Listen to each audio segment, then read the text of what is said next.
Israel के पास iron डोम नाम की एक तकनीकी सुरक्षा है जिसकी वजह से वो अपने आप को ऐसे भीषण हमले जो उसके पड़ोसी मुल्क करते हैं उससे बचाता आया है। लेकिन आज इस हमले से हमास आतंकी संगठन है जिसके हमले के बाद से कहीं ना कहीं ये सवाल भी उठ रहा है कि क्या हमास ने इस आयरन डोम सिस्टम को भेद लिया है या जो इजराइल का रक्षा कवच है उसको भेद लिया है।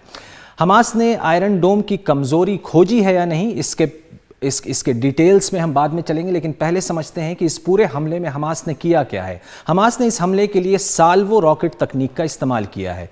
कम समय में एक साथ कई रॉकेट लॉन्चर दागने की तकनीक है जिसके थ्रू इजराइल का जो सिस्टम है आयरन डोम का वो एक साथ इतने रॉकेट को नहीं रोक सकता, या इतनी संख्या में जो रॉकेट एक साथ फायर होते हैं उनका रोकना आयरन डोम सिस्टम के लिए मुश्किल हो जाता है।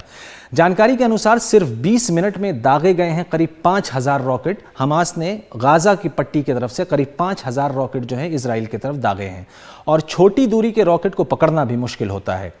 जब तक जवाबी हमला होता तब तक हमास का कहना है कि उनका मिशन जो है वो सक्सेसफुल रहा। तो क्या है ये आयरन डोम सिस्टम? फिलिस्तीन से जंग के लिए खास तौर पर इजराइल ने इस सिस्टम को तैयार किया जिसकी वजह से नुकसान जो है वो कम होता है, और ये नुकसान कम करने के लिए तकनीक इस्तेमाल की गई है। काफ़ी विकसित तकनीक है और इसको अमेरिका के सपोर्ट से इजराइल ने तैयार किया है जिसको हवाई हमला रोकने में बहुत सक्षम माना जाता है। राफाल एडवांस डिफेंस सिस्टम पर यह आधारित है। साल 2011 से इजराइल इसे इस्तेमाल कर रहा है और जो इसके सक्सेस रिकॉर्ड हैं वो ये बताते हैं कि करीब 90% से ज़्यादा इसकी सक्सेस रेट है। दुनिया की सबसे विकसित एयर डिफेंस सिस्टम मानी जाती है। और जानकारी के लिए भी बता दें कि अभी यूक्रेन और रशिया के युद्ध के दौरान अमेरिका ने इजराइल को इसी तकनीक को यूक्रेन को देने की बात कही थी, लेकिन इजराइल इसमें टाल मटोल करता रहा। तो कैसे करता है ये आयरन डोम सिस्टम काम? आयरन डोम के मुख्य रूप से 3 हिस्से होते हैं, एक रडार, लॉन्चर और कमांड पोस्ट। रडार तय करता है कि आसमान में खतरा है या कोई सामान्य चीज है। अगर खतरा नजर आया है तो इंटरसेप्टर मिसाइल दागी जाती है। आयरन डोम में इस समय तामीर मिसाइल का इस्तेमाल होता है और लॉन्चर की मदद से यह मिसाइल फायर किया जाता है। अब लॉन्चर भी 2 तरह के होते हैं, एक मोबाइल और स्टेशनरी।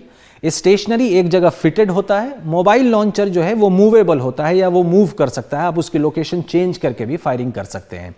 हवा में सीधे ऊपर की तरफ फायर की जाती है मिसाइल को, उसके बाद रॉकेट उसको ट्रेस करते हुए अपनी दिशा बदल लेता है। इंटरसेप्टर हवा में रॉकेट से टकराकर उसे नष्ट कर देता है। अगर कोई खतरे वाली चीज आसमान में दिखती है तो इंटरसेप्टर रॉकेट हवा में टकराकर उसे नष्ट कर देता है। कमांड पोस्ट जो इंटीग्रेटेड कमांड पोस्ट होती है जहां से आप ये कंट्रोल करते हैं, वहीं से इस पूरी प्रक्रिया पर नजर रखी जाती है।